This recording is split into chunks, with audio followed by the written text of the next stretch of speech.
ओम शांति। आज की मुरली है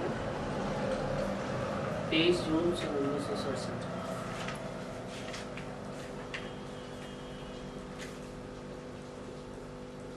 जून सन 1967। बच्चों, आत्माभिमानी होकर के बैठे हो।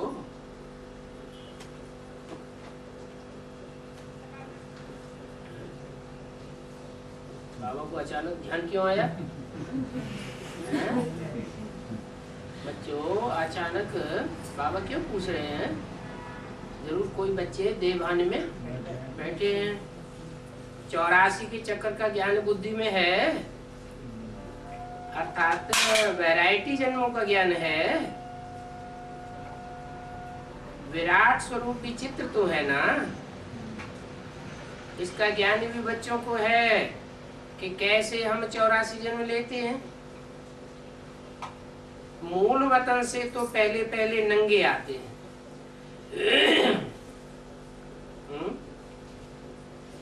नंगे आते हैं माना आत्मा को कोई देह रूपी कपड़ा नहीं होता है। फिर पहले पहले आते हैं देवी देवता धर्म में। जब परमधाम से आते हैं, ब्रह्मलोक से आते हैं, तो पहले पहले देवता धर्म में आते हैं। ये सारा ज्ञान तुम्हारी बुद्धि में है, इसमें कोई भी चित्र आदि की तो दरकार है नहीं। बाबा तो धीरे धीरे चित्रों को भी उड़ाते जा रहे हैं। क्यों? चित्रों को क्यों उड़ाते जा रहे हैं? चित्रों को इसलिए उड़ाते जा रहे हैं कि आखिरी न हमको निराकारी स्टेज में पहुंचना है। चित्र से चरित्र याद आता है। चरित्र साकार के होते हैं, बिंदी के तो चरित्र होते नहीं है। तो ये चित्र सब हैं भक्ति मार्ग के। जो भी चित्र हैं वो सब भक्ति मार्ग का पसारा करने वाले हैं। उन पर फिर करेक्शन करके बच्चों को समझाने के लिए बनाए गए। भक्ति मार्ग के चित्रों में करेक्शन करना, फिर समझाने के लिए बच्चों को कहा जाता है। वो भक्ति मार्ग के चित्र हैं, इनकरेक्ट चित्र। बाप उन चित्रों को करेक्ट करवाते हैं। ये करेक्ट चित्र है। कौन से? जो बाबा ने बनवाए भक्ति मार्ग के चित्रों को। मूर्ति है, सचरूपी उल्टा वृक्ष है, तो बाबा ने उनको करेक्ट करवाया। हमको कोई चित्र आदि की याद नहीं करना है,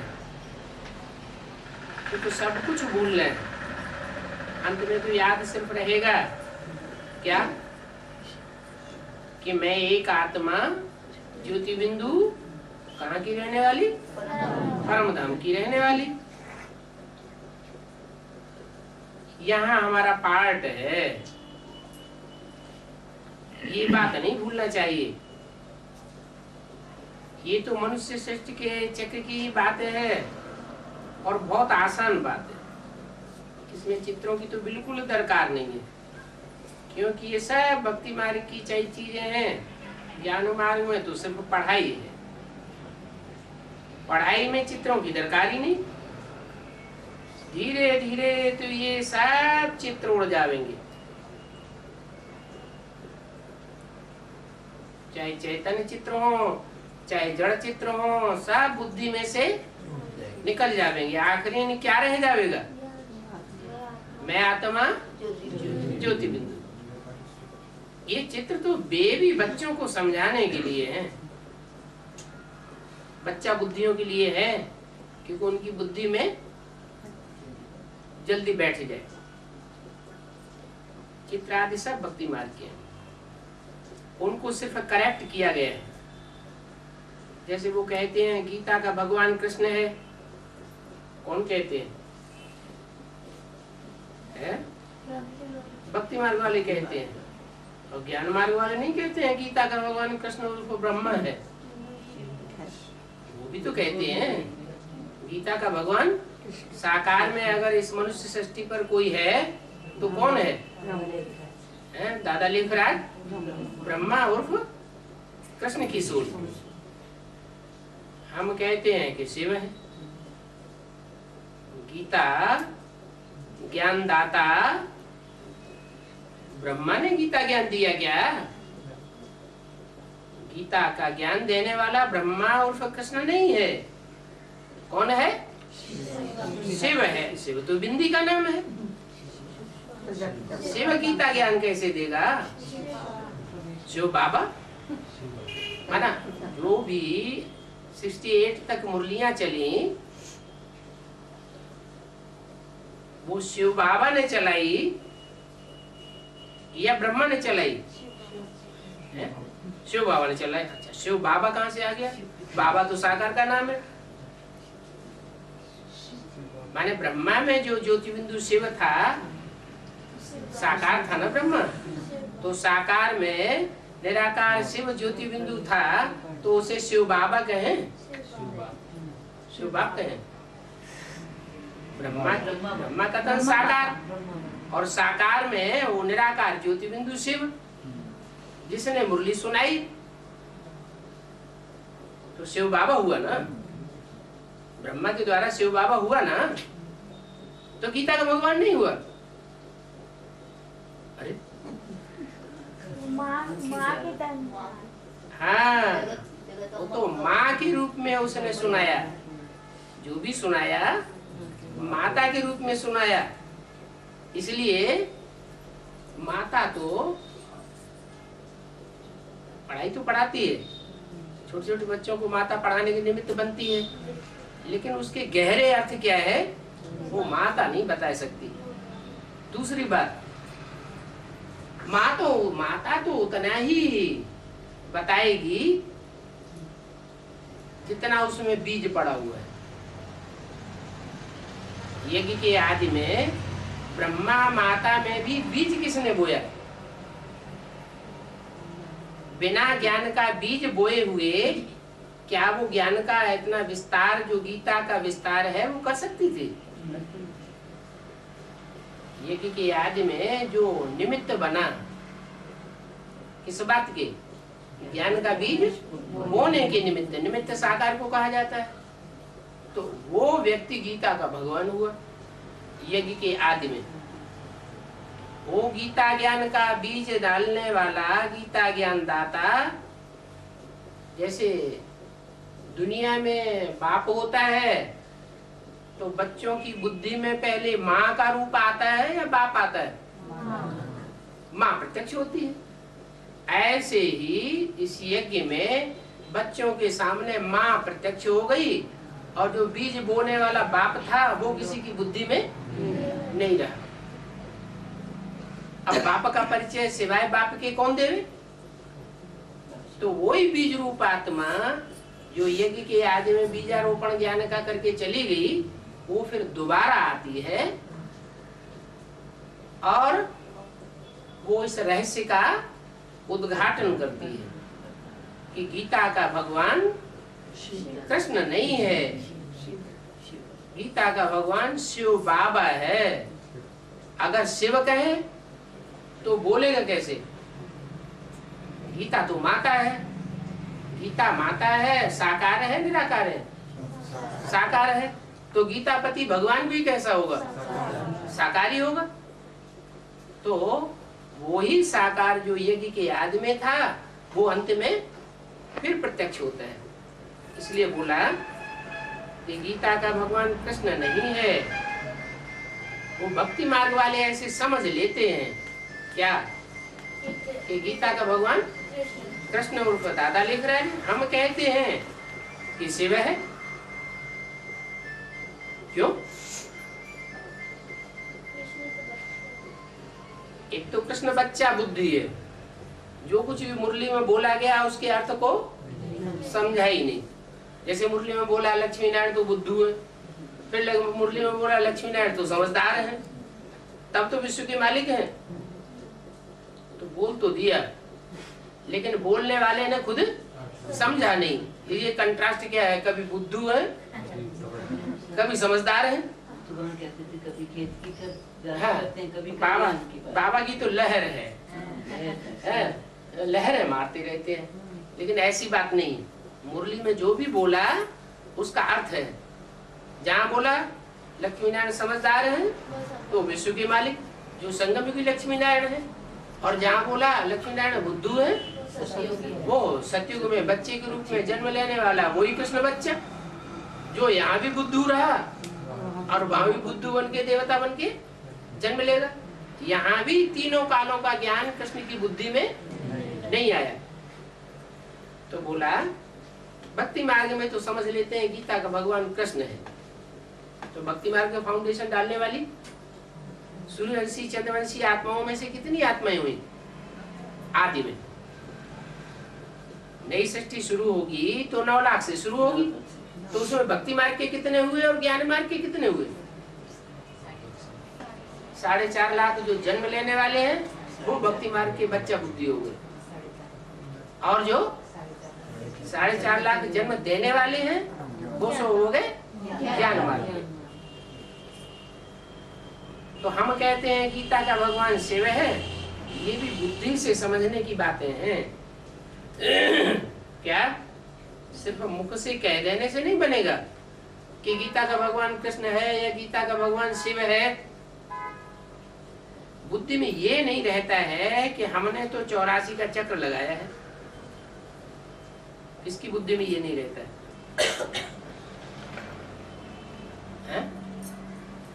ब्रह्मा बाबा की बुद्धि में ये नहीं रहता कि हमने 84 का चक्कर लगाया। रहता है या नहीं रहता है? रहता है।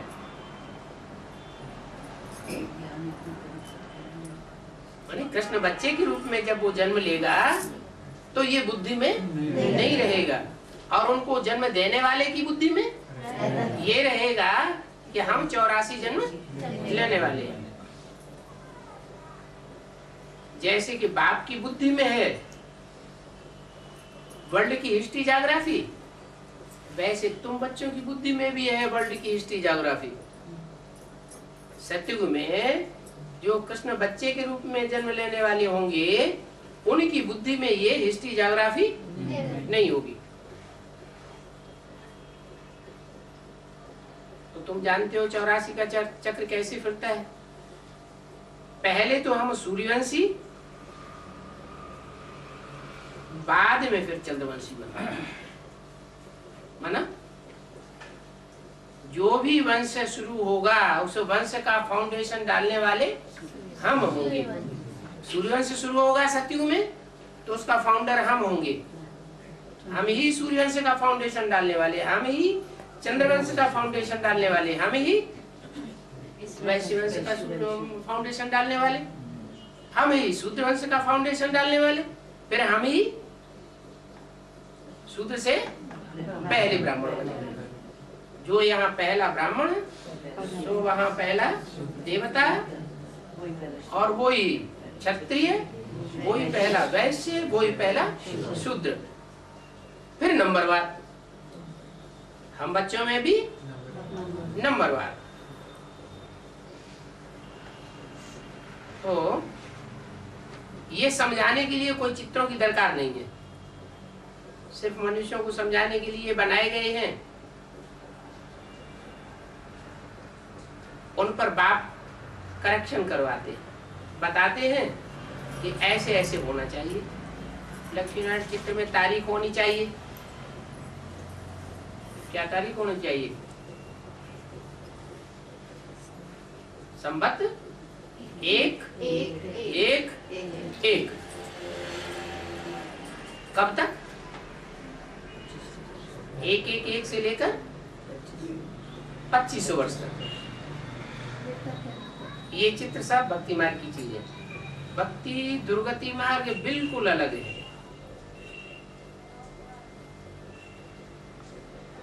ज्ञान मार्ग में जो सिर्फ बाप कहते हैं मन बना दो, सार में समझ आओ।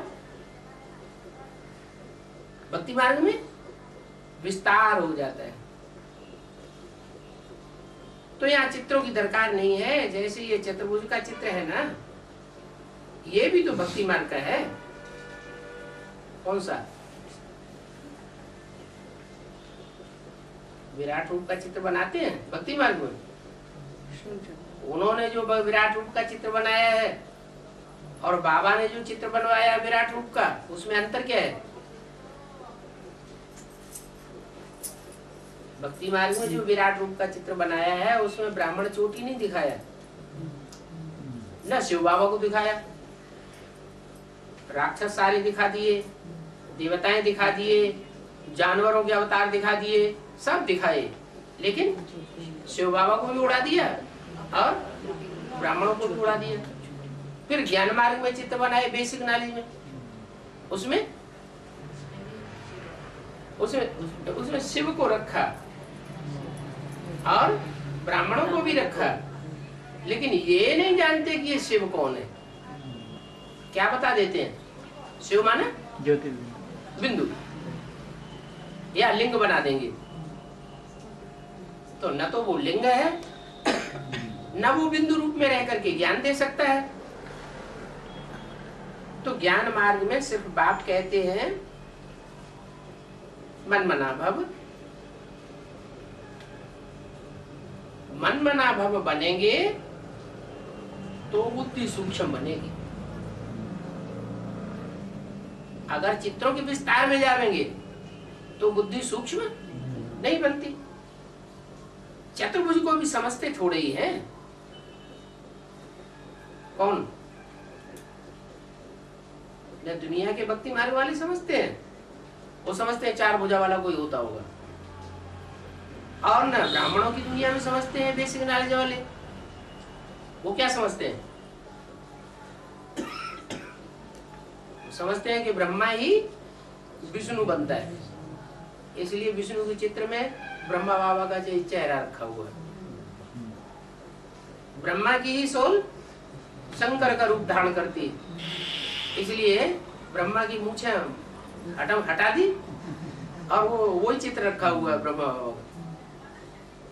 तो वो ऐसे समझ लेते हैं। अब हमारी बुद्धि में है कि ब्रह्मा को जो चार भुजाएं दिखाई हैं, तो भुजा माने मददगार। भगवान के कार्य में कोई चार आत्माएं मददगार बनती है विशेष। कौन सी आत्माएं? ब्रह्मा, सरस्वती, शंकर पार्वती। ये जो चार आत्माएं मददगार बनती हैं, उन्हीं के यादगार चार भुजाएं दिखा देते हैं।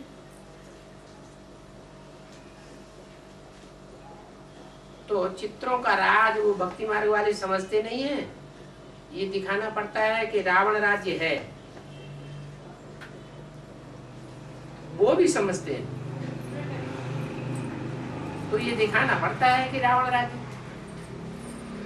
चित्र होने चाहिए समझाने के लिए, दूसरों को समझाना है। तुम्हारी बुद्धि में तो सारा ज्ञान बैठा हुआ है, तुम बिना चित्र के भी किसी को समझा सकते हो कि हमारे लिए ये चित्र है। हम चाहें तो बिना चित्रों के भी समझा सकें, लेकिन दूसरे जो आते हैं उनकी बुद्धि में जल्दी बैठ जाए, इसलिए चित्र रखते हैं। 84 का चक्र सारा तुम्हारी बुद्धि में है, चित्र द्वारा तो सिर्फ सहज करके समझाया जाता है।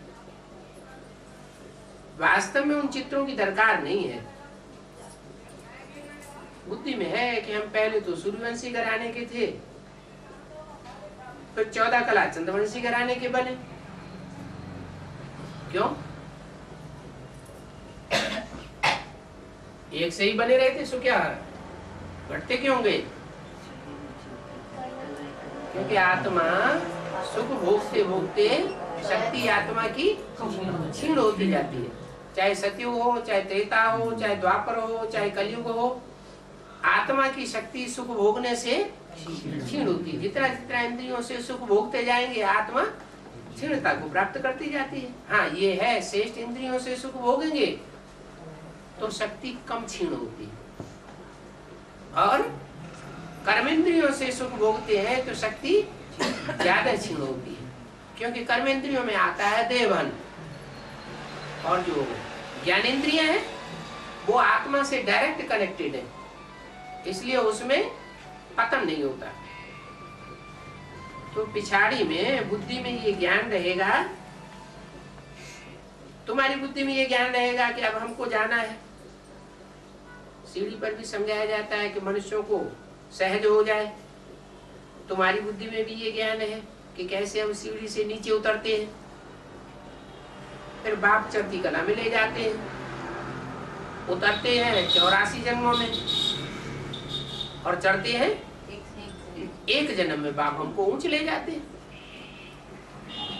बाप कहते हैं तुमको इन चित्रों आदि का सार समझाता हूं। क्या? इन चित्रों आदि की डिटेल, सारी डिटेल नहीं समझाता हूं कि एक एक आत्मा कैसे कैसे 84 जन्म लेती है। ये सारा विस्तार तुमको करना है। चित्रों को भी करेक्ट करना पड़ता है। हम सूक्ष्म वतन की बात थोड़े ही करते हैं। फिर कौन करते हैं सूक्ष्म वतन की बात? है सूक्ष्म वतन में जो फरिश्ताएं होते हैं उनकी बात कौन करता है? जो भक्ति मार्ग वाले हैं वो सूक्ष्म वतन के फरिश्ताओं की बात करते हैं। हम तो असल सूर्यवंशी हैं। जो असल सूर्यवंशी होते हैं वो बुद्धिमान बाप के बुद्धिमान बच्चे होते हैं। उनको साक्षात्कार आदि की बातों में इतना मजा नहीं आता है। सूक्ष्म वतन की बात सूक्ष्म शरीरधारियों से कनेक्टेड है। सूक्ष्म शरीर कौन धारण करते हैं?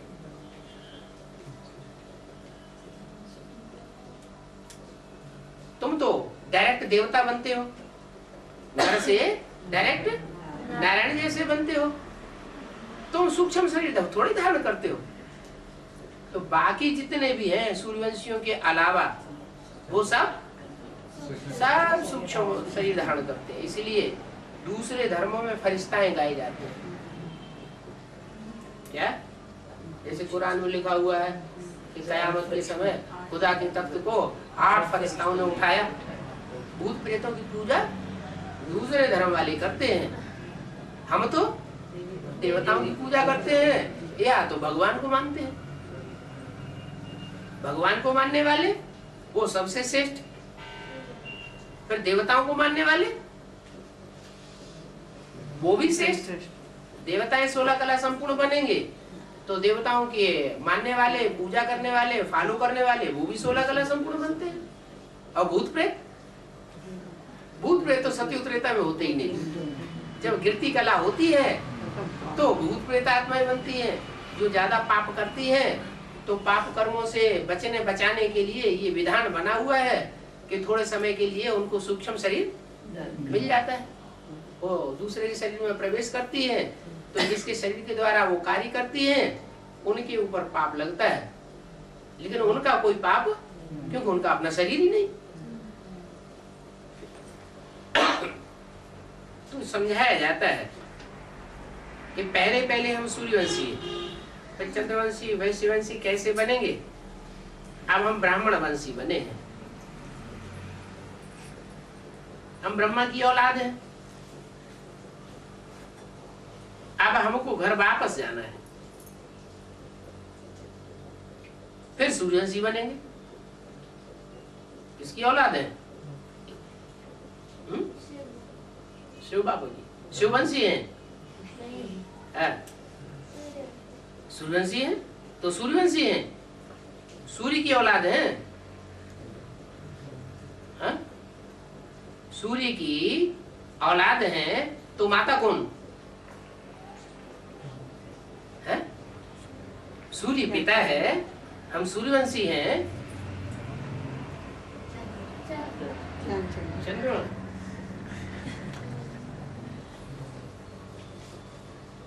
चंद्रमा हमारी माता है, हैं? सूर्य तो पिता है। शास्त्र में कहा गया द्यावा पृथ्वी, क्या द्युलोक जो चमकने वाला लोक है उसे सूर्य भी कह दिया है। और पृथ्वी वो हमारी माता है। क्या पृथिव्याति माने जो पृथुलाती माने जो चौड़ी होती जाती है। पहले तो भारत ही था, फिर क्या हुआ जैसे जैसे जनसंख्या बढ़ती गई वैसे वैसे धरणी चौड़ी होती गई। भारत के बाद फिर इस्लामी आए अरब देश में, तो अरब खंड जो है वो समंदर से ऊपर आ गए। उसके बाद बौद्ध आए, चीन जापान देश ये ऊपर आ गए। पहले ये भी पृथ्वी के अंदर वो सागर के अंदर डूबे हुए थे। फिर उसके बाद यूरोपीय खंड आए, लास्ट में ये अमेरिका आया, ऑस्ट्रेलिया आई, और संसार में आबादी बहुत बढ़ गई तो विस्तार होता गया। जैसे कोई माता होती है तो कन्या है तो पतली पतली रहती है, और जब माता हो जाती है तो चौड़ी चक्री होती जाती है। तो जितने ज्यादा बच्चे बढ़ते जाएंगे उतनी ज्यादा माता चौड़ी होती जाती है। ये पृथ्वी का रूप है, उसको कहते हैं धरणी, क्या धारणा शक्ति वाली। तो बोला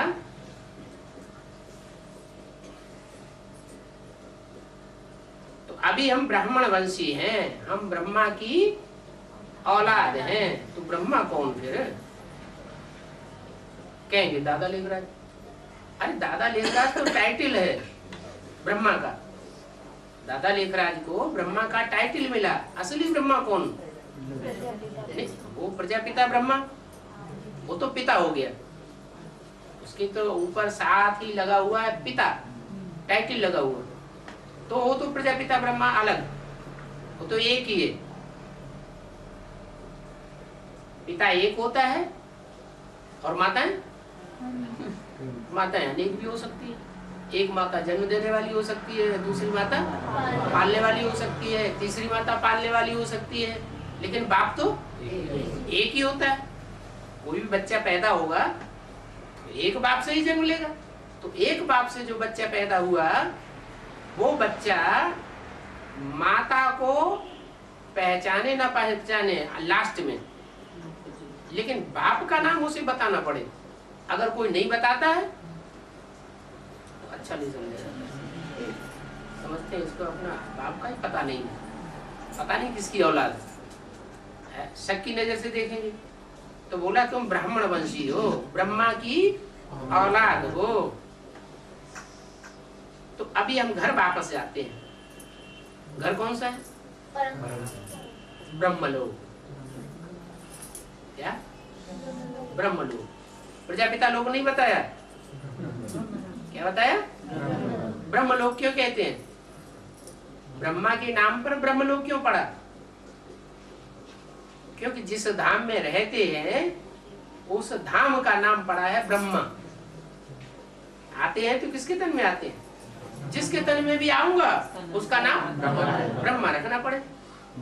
तो जो प्रवेश करने वाला है बीज वो पिता, और जिसमें आता है वो माता।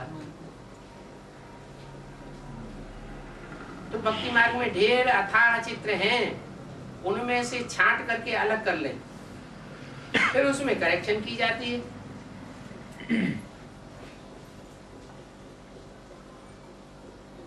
जैसे ये चक्र है, उस पर समझा सकते हैं कि ये 5000 वर्ष का चक्र है। 4 युग बने हुए हैं, षष्टिका का निशान दिया हुआ है। किसी को भी बता सकते हैं कि जब मकान बनाते हैं, दुकान बनाते हैं, कि ये स्वस्तिका का चित्र क्यों बनाते हैं? पंडित जी आगे पहले पूजन करेंगे, स्वस्तिका का चित्र बनाएंगे मकान बनाने से पहले। वो शुभ तो है, लेकिन यही चित्र क्यों बनाते हैं? सो गणेश जी का बना दो ना, गणेश जी को तो शुभ माना जाता है, हैं? कहते भी हैं कि ये गणेश का चित्र है। कैसे? इधर सूंड जा रही है, इधर हाथ जा रहे हैं, इधर टांगे जा रही है, तो ऐसे वो गणेश का चित्र बना देते हैं 4 भुजाओं वाले। तो उसमें समझा सकते हैं कि ये 5000 वर्ष का चित्र है। 1250 वर्ष के स्वर्ग सुखधाम और 1250 वर्ष का द्वापर कलयुग दुखधाम। अगर लाखों वर्ष होता तो कोई समझाए भी न सके। लाखों वर्ष का हिसाब कौन बताएगा? कोई बता सकेगा? नहीं। क्रिश्चियंस का दिखाते हैं 2000 वर्ष हुए क्राइस्ट को आए, क्रिश्चियन धर्म स्थापन हुए 2000 वर्ष हुए। फिर वो ये बात कहते भी हैं क्राइस्ट से 3000 वर्ष पहले भारत में पैराडाइज था। कोई कोई कहते हैं, सब क्रिश्चियंस नहीं कहते। तो कौन कहते होंगे? यानी क्रिश्चियन वंशियों ने बाबा का ज्ञान लिया होगा संगम युग में, वही कन्वर्ट होने वाले क्रिश्चियंस ये बात कहते हैं क्या कि क्राइस्ट से 3000 वर्ष पहले भारत में पैराडाइज था, लॉर्ड कृष्ण का राज्य था। तो क्राइस्ट के बाद क्रिश्चियन धर्म में कितने मनुष्य हुए होंगे?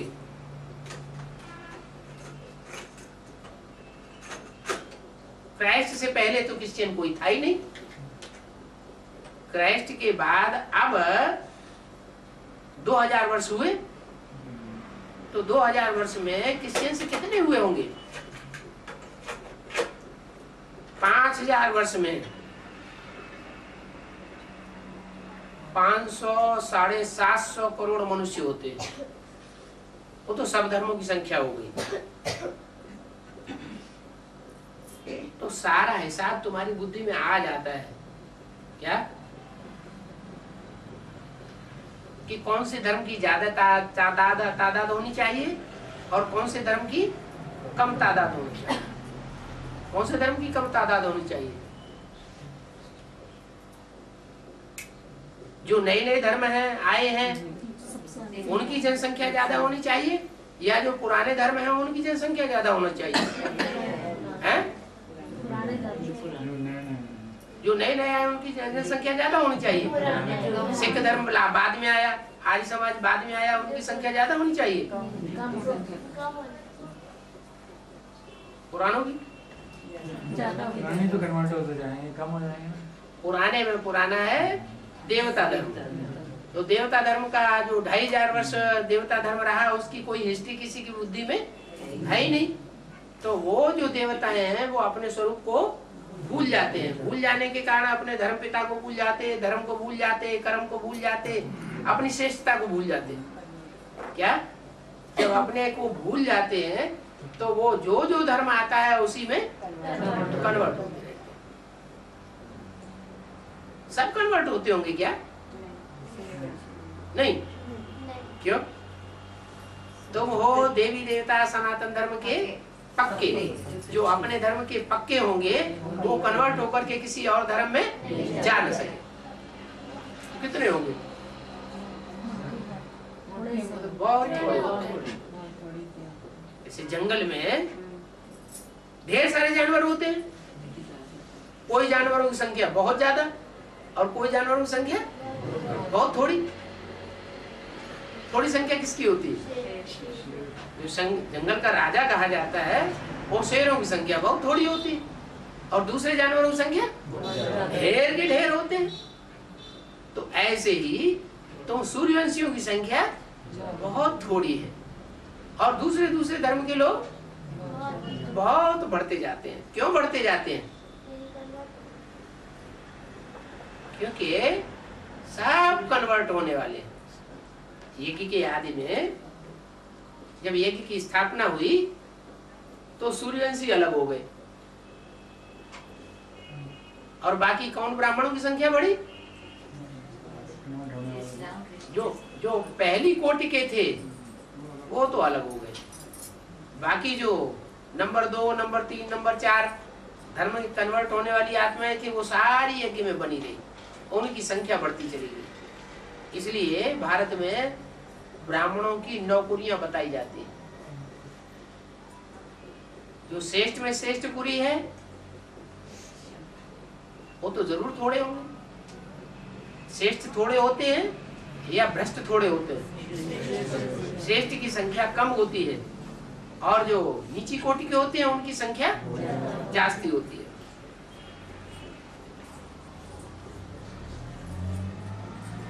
तो सारा हिसाब तुम्हारी बुद्धि में है। सतयुग में पवित्र होने के कारण थोड़े लोग होते हैं।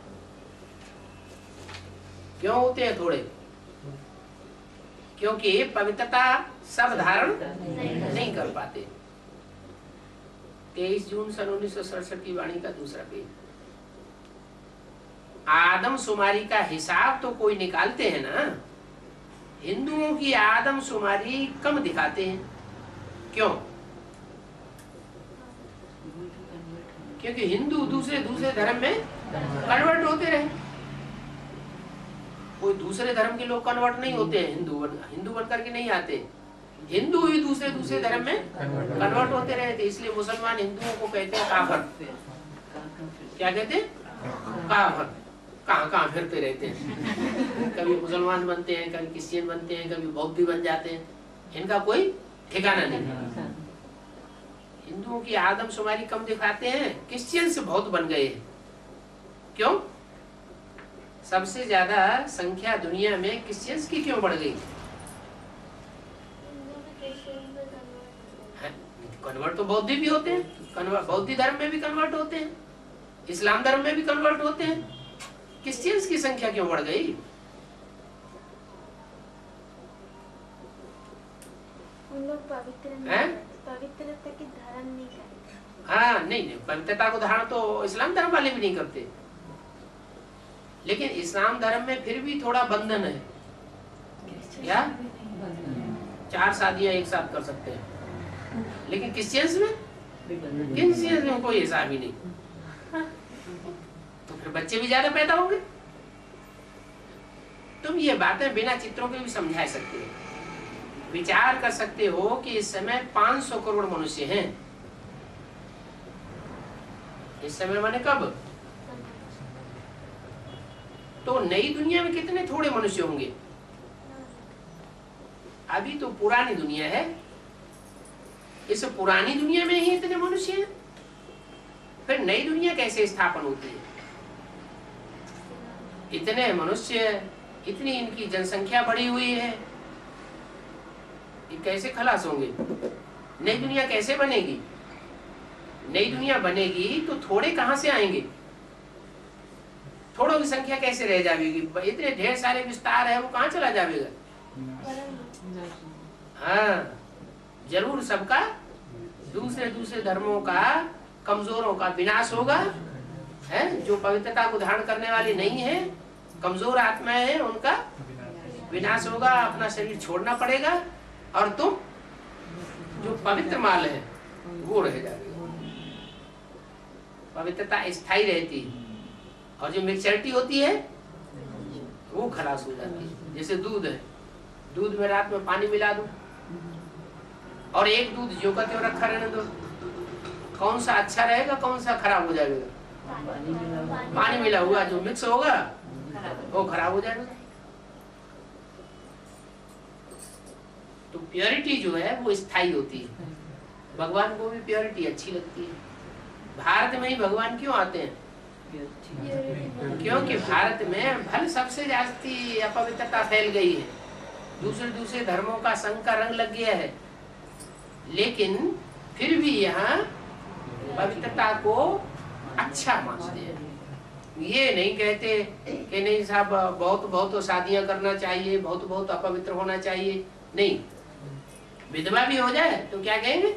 इसकी दूसरी शादी नहीं करना चाहिए। कन्याओं की कितनी संभाल की जाती है। विदेशों में कन्याओं की कोई संभाल नहीं करते। तो ये नई दुनिया कैसे स्थापन होती है? कोई की बुद्धि में नहीं है। और कौन स्थापन करता है? पुरानी दुनिया कौन स्थापन करेगा? नई दुनिया कौन स्थापन करता है? पुरानी दुनिया जो है वो विशेष रावण स्थापन करता होगा, और नई दुनिया एवर प्योर बाप जो कभी अपवित्र नहीं बनता वो स्थापन करता होगा। एवर प्योर कौन? शिव। वो जन्म मरण के चक्र में ही नहीं आता, शरीर से जन्म नहीं लेता, गर्भ से जन्म लेता ही नहीं, तो अपवित्र होने का सवाल ही नहीं। इसलिए जो पवित्र से पवित्र है, एवर प्योर है, वो आकर के पवित्र दुनिया स्थापन करता है। और जो एवर इम्प्योर है वो रावण पति दुनिया स्थापित करता है। तो ये बाप समझाते हैं क्या कि नई दुनिया स्थापन कौन करता है और पुरानी दुनिया कौन बनाता है। वो बाप ही ज्ञान का सागर है। तुम बच्चों को सिर्फ ये 84 का चक्र बुद्धि में रखना है। क्या तुम बच्चों को, उन बच्चों को नहीं। क्यों? उन बच्चों को माने कौन से बच्चों को? है जो भी बेसिक नॉलेज में पढ़ने वाले बच्चे हैं, उनकी बुद्धि में पूरी 84 का चक्र बुद्धि में नहीं रहेगा। तुम्हारी बुद्धि में पूरा 84 का चक्र बुद्धि में रहेगा। क्यों? कारण है 84 का ज्ञान और कोई मनुष्य मात्र बता ही नहीं सकता। ये 84 के चक्र का ज्ञान सिर्फ बाप ही आकर के बताते हैं। अभी तो हम नरक से स्वर्ग में जाते हैं, ये हमारी बुद्धि में है। क्या कि हम इसी जीवन में शरीर रहते रहते इस नरक की दुनिया को क्रॉस करके, विषय वैतरणी को पार करके, विषय सागर को पार करके हम स्वर्ग में जाएंगे। अंदर में तो खुशी होगी ना। क्या अरे ये सब पेड़ बकरियां सब मर जाएंगे, शरीर छोड़ जाएंगे और हम स्वर्ग में जा रहे हैं। सतयुग में दुख की कोई बात होती ही नहीं है। ऐसी कोई अप्राप्त वस्तु नहीं होती जिसकी प्राप्ति के लिए वहां पुरुषार्थ करना पड़े। क्या यहाँ दिल होती है रसगुल्ला खावे तो ये सामान इकट्ठा करो, ये करो, वो करो, कमाई करो, पैसे लाओ, ये करो। और वहां तो यहाँ से ही हम इच्छा मात्र में विद्या होकर के जाते हैं। प्रकृति सारी चीजें हमारे लिए मुहैया कर रही है। कोई ऐसी अप्राप्त वस्तु नहीं जो वहां इच्छा करनी पड़े, पुरुषार्थ करना पड़े। यहाँ पुरुषार्थ करना पड़ता है। क्यों? यहाँ पुरुषार्थ क्यों करना पड़ता है और वहां क्यों नहीं करना पड़ता? वहां हमको प्रारब्ध मिलती है। यहाँ के पुरुषार्थ की पूरी प्रारब्ध हम वहां पाते हैं और यहाँ पुरुषार्थ करना पड़ता है। क्यों? क्योंकि पूर्वजन्म के पापों का बोझ अभी बहुत है। तो पापों का बोझ होने की वजह से हम जो इच्छा करते हैं वो तुरंत सफल नहीं होती। वो पापों का बोझा घट जाए तो हम पुण्यात्मा बने, तो पुण्यात्माओं की कुदरत जो है हर इच्छा पूरी स्वतः ही करती रहे। वहां चाहिए नहीं होगा। क्या? कहाँ? वहां स्वर्ग में हमें ये चाहिए, हमें वो चाहिए, ये नहीं होगा। और यहाँ हमें ये भी चाहिए, हमें वो भी चाहिए, ये होता रहता है। बाप कहते हैं वहां तो सभी सुखी रहते हैं, कोई दुखी नहीं रहता। जैसे कोई महाराजा होते हैं तो उनके पास सभी सुख मौजूद रहते हैं। यथा राजा तथा प्रजा। गरीब के पास तो इस दुनिया में सब सुख मौजूद नहीं होते। गरीब है तो दुखी होगा और यहाँ साहूकार है तो सुखी होगा। परंतु ये तो कलयुग है। क्या? आज करे कल उसका फल भोगे। और यहाँ हम तो जाते हैं नई दुनिया में। हम यहाँ जो कुछ पुरुषार्थ करते हैं उसका प्रारब्ध हमको 21 जन्म तक लगातार मिलता रहेगा। तो देखो कलयुग में बीमारियां आदि सब कुछ है, नई दुनिया में बीमारियां आदि कुछ भी नहीं होगी। अभी तुम पुरुषार्थ करते हो नई दुनिया में जाने के लिए। क्या पुरुषार्थ करते हो? नई दुनिया में जाने के लिए क्या पुरुषार्थ करते हो? कि हम भी ऐसे बन जाए कि हमें चाहिए की दरकार न रहे, मांगने से मरना भला, ऐसी स्टेज हो जाए। कुछ जरूरत होती है तो फिर अंदर से आता है कि ये भी चीज चाहिए, वो भी चीज चाहिए। क्यों चाहिए? क्योंकि पूर्व जन्म का सुकृत अच्छा नहीं है, तो जो चीज हम इच्छा करते हैं वो तुरंत मुहैया नहीं हो पाती। तो स्वर्ग और नरक यहाँ ही होता है, यहाँ ही माना संगम युग में नरक की दुनिया भी है और संगम युग में स्वर्ग भी होता है। इसी धरनी पर कभी स्वर्ग भी था, इसी धरनी पर अभी नरक भी है। बाकी ये सूक्ष्म वतन तो रमत गमत के लिए है। क्या रमत गमत? खेल पाल, खेल पाल बच्चे करते हैं ज्यादा, बचपन में ज्यादा खेल पाल करते हैं, या जब बड़े हो जाते हैं तो खेल पाल करते हैं? बचपन होता है तो खेल पाल करते हैं। तो ये जो बचपन और बुद्धि वाले हैं, बेबी बुद्धि है, उनके लिए ये रमत गमत रुधी हुई है। कौन सी रमत गमत? सूक्ष्म वतन। जिनकी बुद्धि में ज्ञान नहीं बैठता, बेबी बुद्धि है, तो उनको बहलाने के लिए साक्षात्कार और सूक्ष्म वतन नुदा हुआ है। कर्मातीत अवस्था हो फिर इस सूक्ष्म वतन की कोई दरकार नहीं रहेगी।